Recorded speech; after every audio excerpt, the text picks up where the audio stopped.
auspicious time aspect, and 8 also not bad. So I only want to give you an essential appreciation of the deeds of Srila Bhaktivinoda Thakur. Srila Bhaktivinoda Thakur, he was a pioneer of the Sankirtan movement. Because after Lord Chaitanya and his associates' disappearance, after they left from this world, a few hundreds years later, the Bhakti culture had a very bad reputation and almost went lost. And so, but fortunately, Srila Bhaktivinoda Thakur appeared. I think he appeared in Jagannath-puri, right? He appeared in Jagannath-puri. He appeared in Bengal, but later he moved to Jagannath-puri. He became a magistrate there. He was a very, very intelligent man who was very learned in many things. And the British were very much attracted to his learnedness, and as a justice man, as a judge, high court judge. And he became practiced to the British time. It was very difficult that an Indian person could get a higher position in the British government at that time in Orissa and also in Calcutta, or in this British India. And so he became a high court judge. And as a high court judge, he was still very steady in his sadhana, always engaging in bhajan, chanting his many rounds of Hare Krishna Mahamantra very attentively, as Maharaj was explaining, with great love and ecstasy. He was an ideal personality of bhakta. He was householder, he was married, he had many children, about 10 children. And the most prominent of these 10 children was the 5th son. He was praying for a ray of Vishnu. And this ray of Vishnu became later known as Srila Bhaktisiddhanta Saraswati Thakur. He was Bimala Prasad. All his sons had some Prasad name. Radhika Prasad, Bimala Prasad, so many different Prasadas. The mercy of the goddess Bimala. Anyway, we speak about Bhaktivinoda Thakur. So his desire became fulfilled that he would have a successor, because he knew, he planned for the future time. He had a big vision. Because he wanted to pioneer Lord Chaitanya's Sankirtan mission, who was practical lost. There was not practically no books available, Lord Chaitanya Charitamrita, no Bhagavatam, there was nothing in print. It was not available in the shops. It was completely lost, this culture of Bhagavatam and Chaitanya Charitamrita, and he was searching after these two books. And somehow or other, by good fortune, by Krishna's arrangement, he got a copy of Chaitanya Charitamrita and Srimad Bhagavatam.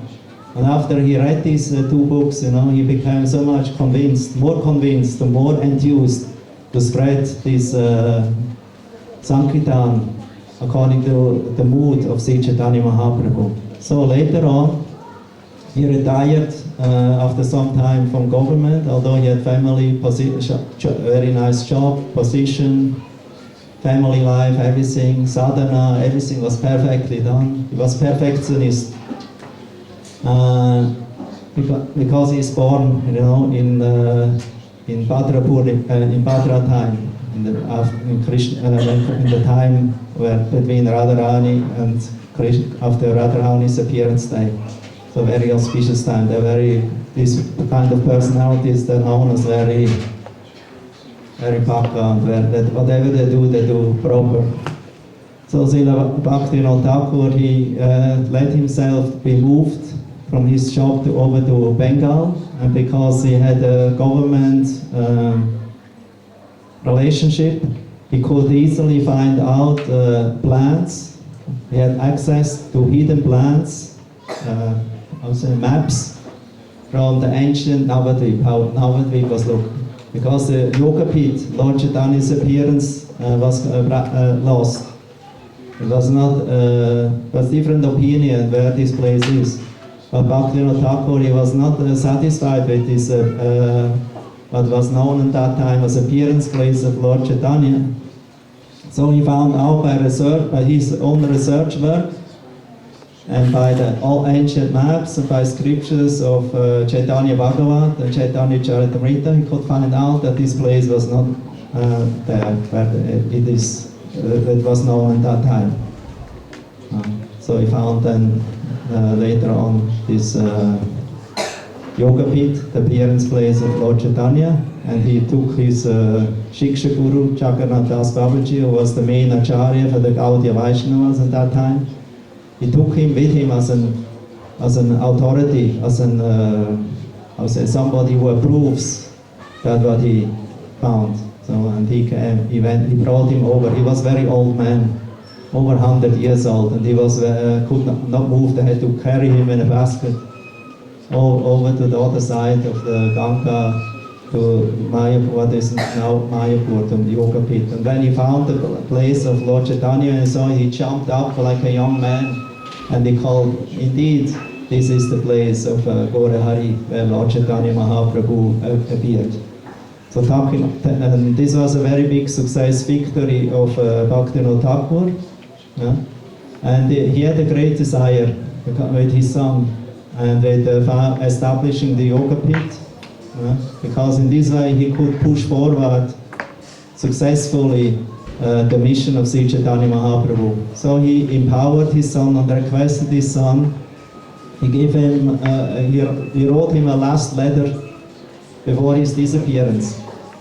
He wrote a last letter, and in this letter he expressed the desire what he gives to Bhaktisiddhanta Saraswati Thakur to fulfill.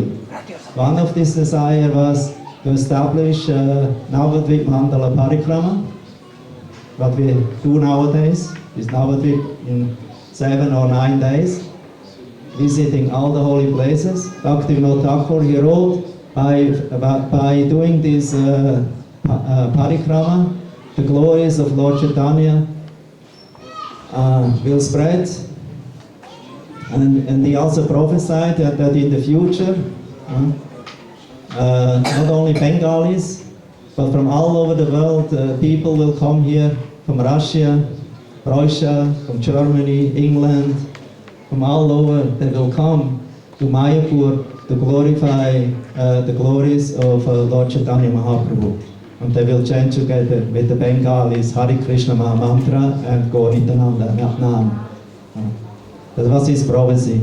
The next thing what he ordered him to establish Daiva Varnashram Dharma as a service for humanity to become civilized, that they become uplifted to the mode of goodness, so that they can accept bhakti.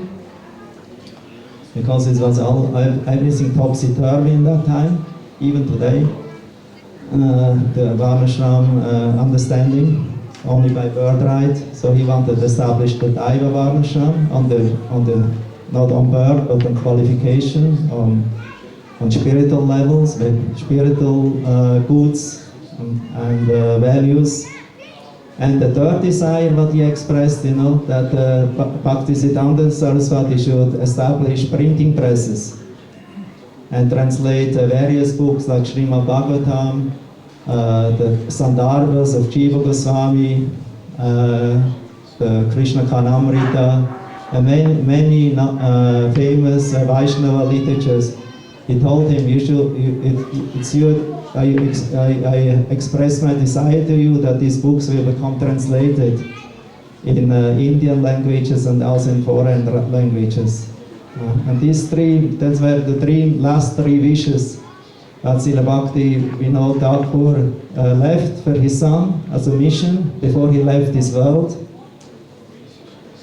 And you can understand now how Prabhupada accepted this, also these three wishes from Bhaktisiddhanta Saraswati Thakur.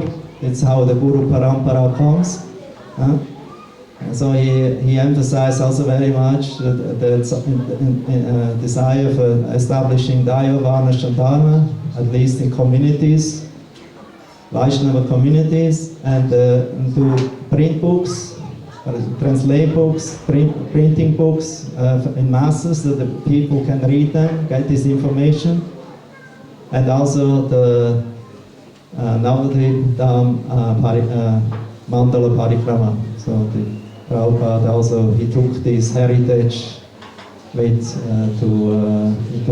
his mission and introduced this in the West. And he actually fulfilled the desire of Srila Bhaktivinoda Thakur and from his own Guru Maharaj that these three wishes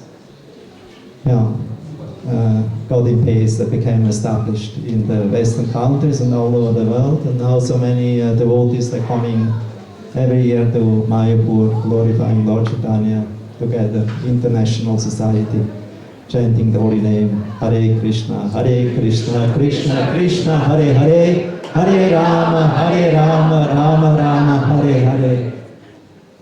That's why you didn't stop me. Okay, I stop here. Our Lord Srila Bhaktivinoda Thakur ki. Sorry for the 5 minutes delay.